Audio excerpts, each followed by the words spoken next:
Modern world is bad. It is inhumane, unfair, and unjust. This is the world of money. It is not for the people. It is for those who produce money, for bankers and financiers. And ordinary people just serve them as attendants. They sweep their palaces. What lies behind the social welfare? Labor. But why does the banker live in 100 and 1,000 times better than worker, than peasant? Why does wildcatter live better? All of them. Do they work harder? It's nonsense. It's ridiculous to say. They do not even produce anything. No material values. But why? Don't you know? Moreover, perhaps you wonder with all sincerity now, reading all of this. Well, banker and worker, simple hard worker like me or my neighbor Johnny? It cannot be compared. Banker is a bank. Money, relations, and contacts. But who are we together with Johnny? Nobody. Naturally, the banker lives better than we do. But there is nothing natural here. The point is that everyone got used to this state of affairs, and they took it for granted. As a matter of course, a banker has to live better, and it cannot be otherwise. But it may be otherwise. So why? Why does a banker work less, but live better? Better than worker or miner? However, intuitively, you got the answer by yourselves. Because the banker is a bank. Money. Exactly, money. This is the whole point, the cornerstone. About them, about the money, we should talk more in details. So, what is money? Have you ever thought about it? The calculation tool, the measure of labor? As we are told from childhood, almost from the cradle, we have to work, work, and work. The money won't fall down from the sky. They should be honestly and hardly earned, etc., etc., etc. Sounds familiar, doesn't it? Familiar and nauseating. Say it, by the way, to Abramovich, who honestly and hardly earned all his billions. Just for fun, say it. How to earn money honestly. You will laugh to death. Yes, we have to work, but what should we expect in the end? A small pension and half-starved old age? Poverty. You have spent all your life working on some oligarch. You have been taken away all your power, energy, and health. You've been squeezed like a lemon. And after that, you've just been thrown into the dustbin as the fulfilled material. Is this necessary? But this is the reality, horrific reality of modern society. This is what we should all expect in the end, almost certain. Everything ends up this way for the vast majority of people in today's world, as it ended up for their mothers, fathers, grandmothers, and grandpas, as it will end up in the present state of affairs for their children and grandchildren, great-grandchildren, then in turn for their children and grandchildren, and so on. The way of the world. Why? All of this is wrong, unfair. It must not exist. Why do some people have to have everything, but others have nothing? Why do some people walk in golden slippers, but the others barely make ends meet? They don't know how to feed their children, although all of them work honestly. Why does it happen?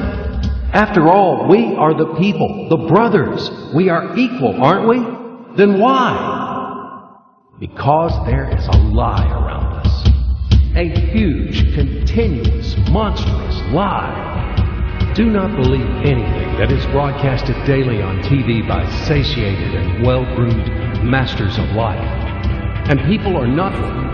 And the money is not even a measure of labor.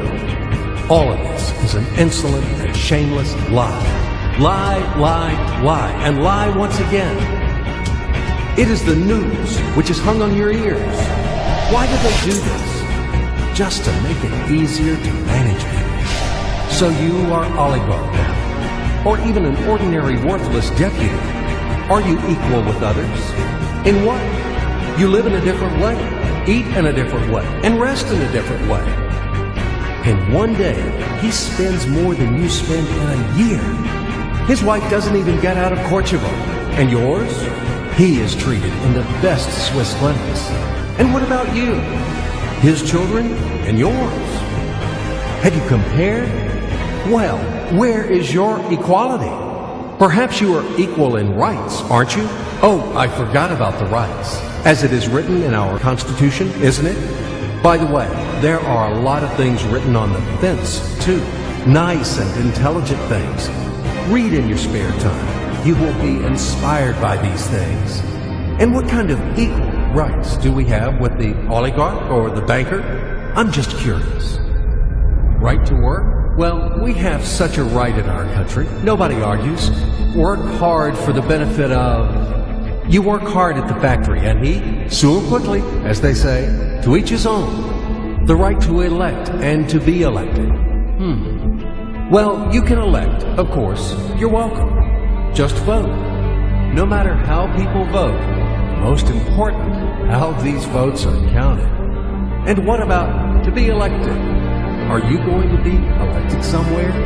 Do you have the money for that? Gold reserve for the election campaign? No? So breathe smoothly and relax. Come back to your factory. Continue to work hard. And do not rock the boat. The feast of life is not for you. It is for those who are more equal than you. What else is there? However, it is not the essence. There is no sense for further continuation. I hope everything is already clear.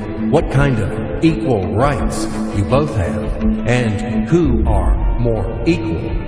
It is all about universal equality and fraternity. It is figured out, I think. Now we move on to the money. We won't talk about the measure of labor. These are fairy tales for idiots. Money is not any measure of labor. Otherwise, you would live like a lord, or maybe you don't work too much.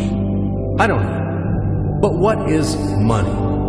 Shackles, fetters, chains, durable and unbreakable chains holding the slaves in subjection more reliably than any steel. What are slaves in the 21st century? Do you ask me? What slaves? You and me, all around. You, me, him, her, all of us. We are all slaves, slaves of money.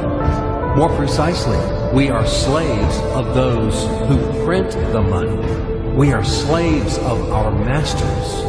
Nothing has been changed at all during these centuries on earth.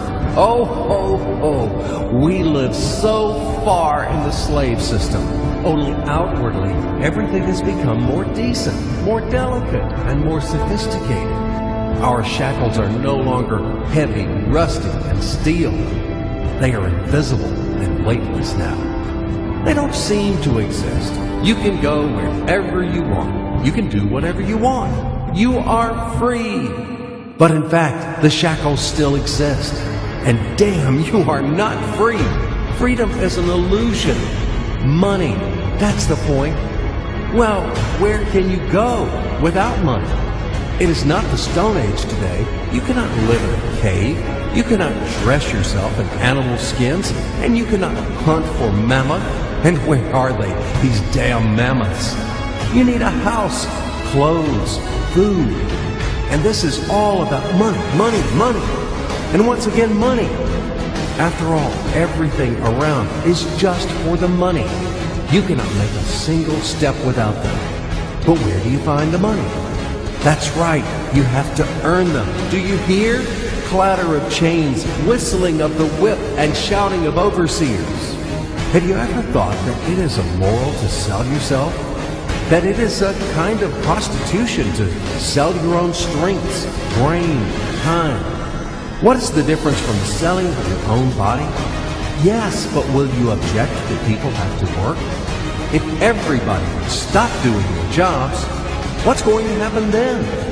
We will resettle to the caves again, and we will get dressed in animal skins, won't we? That's right. Everything is right. It is very reasonable, logical, and easy to understand. As ABC, even I understood. That's what I'm talking about. Nothing has been changed at all during all these centuries on earth. And these convincing arguments could be heard for sure in slave society, when the slaveholders had been trying to make understand their obstinate, blunt slaves who didn't want to work for them that it is necessary to work hard. Stupid slaves! And later, quite recently, in historical times, the landlords told their serfs, after all, if you stop to work, to plow, to sow, and reap, what's going to happen then? Our society will collapse, and we will die of hunger. We will run wild. Yes, it is necessary to work, to create something useful for the society. Otherwise, society will degrade and die. But firstly, we have to work voluntarily, not for a bowl of soup, and not only in order to survive. We have to do what we like to do. And secondly, if something, once it is necessary to work, it is necessary for everyone. All people are equal, aren't they? So let everybody work. The situation when some people earn money in a mine, at the factory with salty sweat and bloody calluses, while others simply print them, sitting back and sipping expensive whiskey or brandy, is abnormal. Such a situation is not acceptable in principle. And there are no explanations and no excuses to this state of affairs. Absolutely. Money is just paper, candy wrappers. They are not backed by anything tangible, and according to that, money is simply drawn. Is printed. And these candy wrappers are distributed among the slaves as wages for labor. When the slaves are given an extra wrapper, it means their salary is increased, and they are happy. Are you shocked? Alas, c'est la vie. It is our bitter reality. How is the financial world organized? It is a pyramid. The Fed, U.S. Federal Reserve System, is at the top. The Fed prints dollars. How much? As much as it wants. Of course, Fed adheres to some of its own internal rules and regulations. It tries, for example, not to print too many dollars to prevent complete devaluation of the currency, etc., etc. But in principle, Fed can print as many dollars as it wants. At least, there are no external limitations for that. Absolutely, the U.S. Fed is guided solely by the reasons of expediency. The lower levels of the global pyramid are the central banks of different countries. All other local national banks are situated on even lower levels. Of course, all of this is slightly simplified, but in general, everything corresponds to reality and reflects overall picture. Why do we need banks? Speaking figuratively, banks play the role of blood vessels in the social organism. Through these vessels, the money, blood, from the heart, the central bank, enters to all its organs. Money, blood, wash these organs. They bring life to them. It's not me. You can find this information in any textbook on economics. In which connection dollars are mentioned here? In what relation does the Fed have to us, sinners? The most direct relation to us, I'm telling you. After all, dollar is the global currency. Don't you know this? Let's say Russian Central Bank, one little proud bird, cannot print rubles without permission of U.S. Fed. Absolutely not. As soon as Russia supplies oil and gas to the USA for $1 billion, it is a wagon of colored pieces of paper with pictures of great American presidents. Then Russian Central Bank will be allowed to print rubles in the amount of $1 billion with a clear conscience. This is the only way. Otherwise, Russia will be expelled from the IMF. And in general, the ruble won't be a freely convertible currency.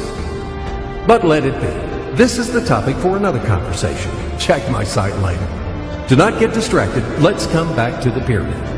Well, okay, the blood vessels wash. All of this, of course, is wonderful. But the main question is, why does the banker live better than worker? We still have no answer. So what that he has blood vessel? Shall we give him cash bonus for that or vouchers for enhanced diet? I, for example, build houses or bake bread. It is also very important Does he work harder than me? No. Then why does he live better? And one small question in addition.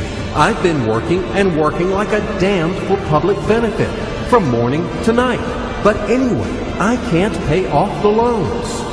And all of my friends are in the same situation. Is this normal? It is obviously wrong and unfair. This is eternal credit bondage. But whom do I owe the money to? I owe money to banks, to these blood vessels, washing all and everything. Fuck them all. I don't need this fucking washing. In short, they make fools of us. That's all. As usual, bankers take advantage of the fact that we, simple hard workers, don't have time to figure out all these tricky schemes. We have to feed our families. That's why they take advantage of this situation and ride on our backs, bastards. So don't tell me about blood vessels. We know these vessels. Just give me the gun and Easy, stay calm. And let's figure this out together, okay? Calmly and slowly. But I warn you that I have to strain your brains. It's not easy to unravel in a couple of minutes those things which have been tangled during the centuries by the best sophisticated minds of mankind. But we will try. At least we will show something visually, something from the life of modern banks. We will demonstrate everything on the live example, so to speak. You'll enjoy. So imagine the following quite unusual situation, and watch my hands. Let it be a Nick and Jane, and let it be a Mr. Smith, a banker of Nick and Jane. They both keep their money in his bank. That's why we use the title Mr. Smith with respect. Nick really wants to buy, well, let's say Jane's bicycle, but he has no money. More precisely, he has money, but not enough, only $10, while Jane wants $100 for her precious bicycle. That's a problem. What should Nick do? Well, this bicycle is so desirable. He gives Jane his $10 as a deposit and asks plaintively not to sell the bike to anyone. He says that he will bring the rest of the money soon. At the same time, he runs to his bank, to the respected Mr. Smith, to get a loan for the missing $90. As ill luck, Mr. Smith has no money at this moment, but he knows perfectly about $10, which Nick gave to Jane. And where will Jane bring his money to? That's right. She will put these $10 in her lovely bank to the same Mr. Smith. Therefore, Mr. Smith asks Nick to come back tomorrow in the hope that tomorrow he will get these $10. And everything happens this way. The next day, Jane brings $10 to the bank.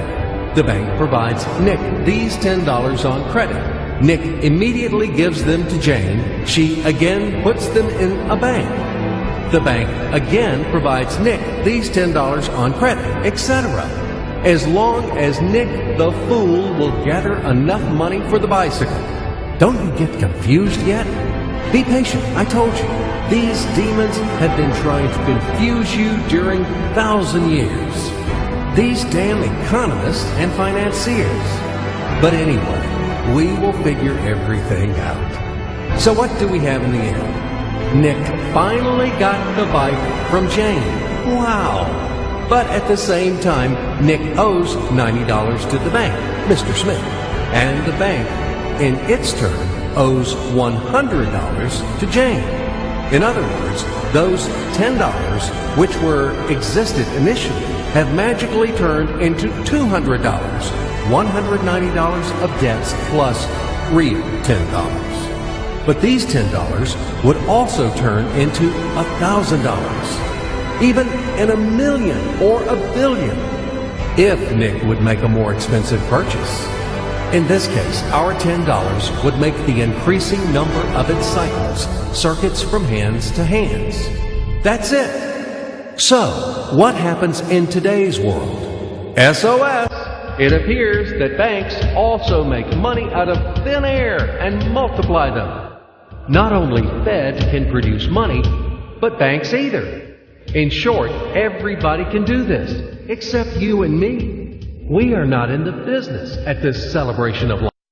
I would like to print or draw some money as well.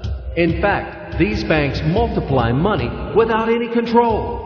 And we're still wondering why the banker lives better. What are naive fools are we? Now it is clear why. The one who produces the money, of course, lives better. But this is not enough. From this moment, poor Nick will never be able to repay his debts owed to the bank, no matter how hard he would work. Silly Nick doesn't know it yet, that he's in slavery to the bank, in credit bondage forever, because those $90 which he owes to Mr. Smith do not exist in nature at all. Sly Mr. Smith made his money out of nothing. He created them out of thin air, just one click.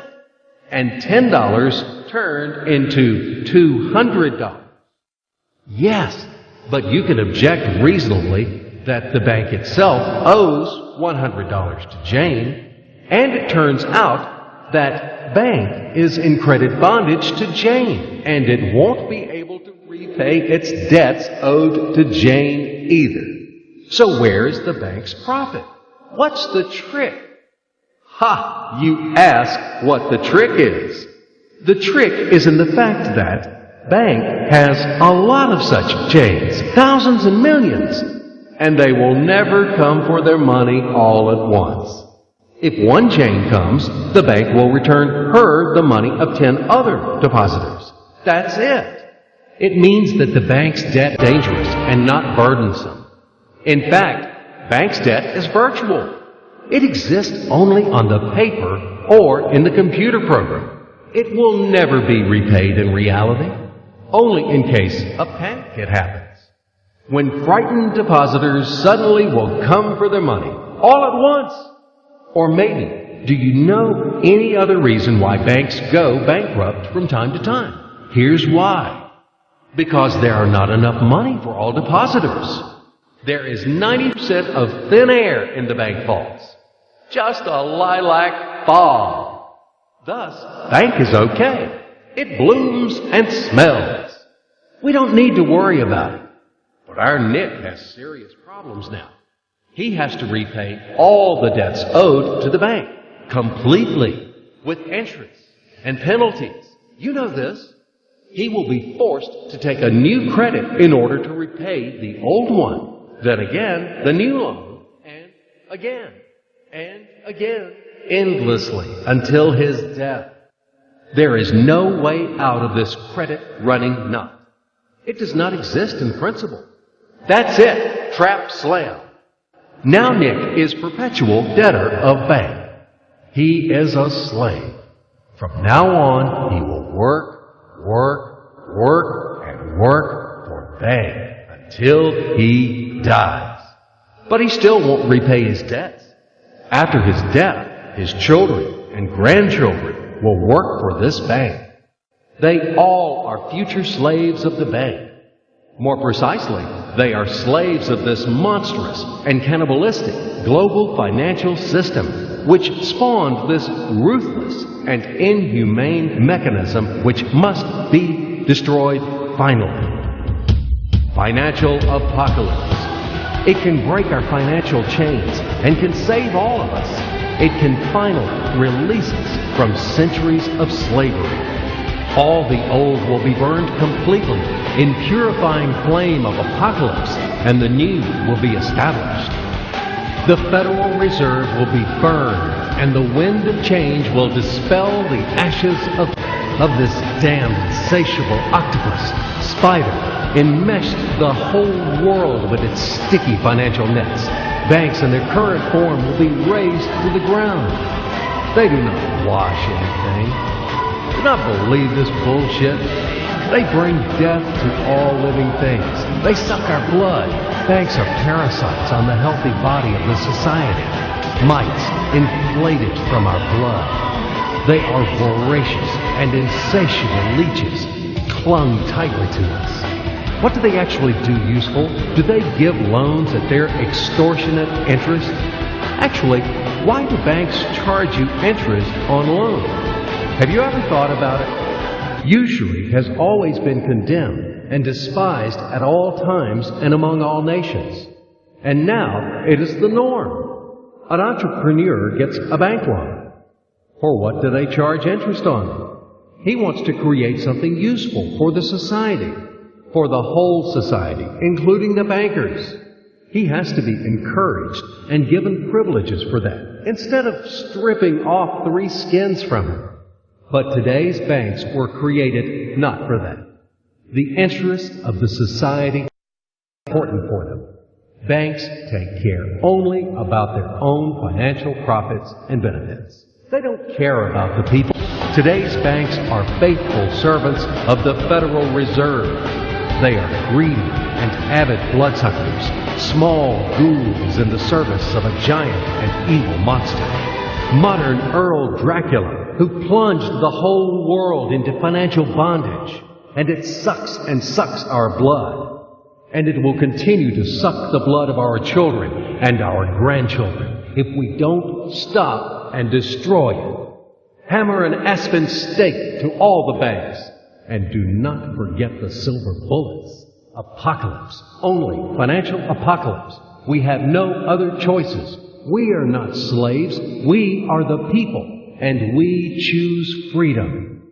And this freedom is already on the threshold. Now, with the advent of MMM, financial apocalypse is inevitable. From now on, it's just a matter of time. Grain has been sown, and it will sprout. It is now sprouting, right now, at this very moment, and it won't perish. What is MMM? Global Mutual Aid Society, Worldwide People's Bank, Financial Social Network. You can call it as you like. The point is not in the title. The point is that it is a voluntary and formal network of millions of people across the earth, people who rose up against financial slavery. They decided to declare war on the Fed and other banks and to win this war. In order to achieve this goal, they combined their money together. And it doesn't matter that separately their savings are not big. But there are a lot of people in MMM, millions, and together it is a tremendous force, invincible force, and this force is growing with each passing day. Indeed, due to what do the banks exist? Due to the oligarchs and the billionaires? No, they exist due to the same ordinary people who keep their meager savings in banks. MMM really knocks the bottom out of banks, opening people's eyes. Why do people keep their money in banks? Because there is no alternative. Banks are monopolies. Where should people bring their money? Like Jane, to Mr. Smith only? Not in this bank, so in another one? Not to Mr. Smith, so to another banker? His name will be Mr. Johnson. But anyway, it's the same shit. All of them are tarred with the same brush. All of them are native kids of cunning and solicitous mother spider named Fed. They are little spiders. And now we have finally an alternative. MMM. It's yours. People, help each other here. Today you have helped. Tomorrow you will be helped back. That's the principle of MMM. Do you want a fat banker to buy another limousine or another villa for your hard money? Do you want to become the next Nick or the next Jane? Do you want to be the next slave? It's better to join MMM and let your money help those who are in need right now. Low-income person, disabled person, pensioner, or mother of many children. Love thy neighbor, help him. MMM is a kind of giant common savings where all the people put their money in. And then they take them back as much as needed, as much as they need at this very moment. They do not seize, but they just take. In fact, a human being doesn't need a lot of money. It is only important the awareness that he has them. The only thing that is really necessary for everyone is the confidence in the future. MMM just gives this confidence to people.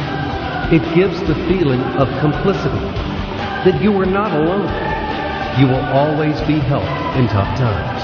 You won't be left alone.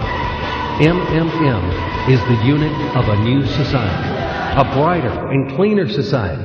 It is the unit of the new world, where the money won't exist, where everything will be different, honestly and fairly. There will be no slaves and no masters, and everyone will work for pleasure and for the benefit of society. And the good will conquer the evil, finally. Everything will be in that new world. Certainly. Welcome to System MMM. SergeyMavroday.com. We are waiting for you. We can do a lot. We change the world, and we will change it. Everything will be MMM. Financial apocalypse.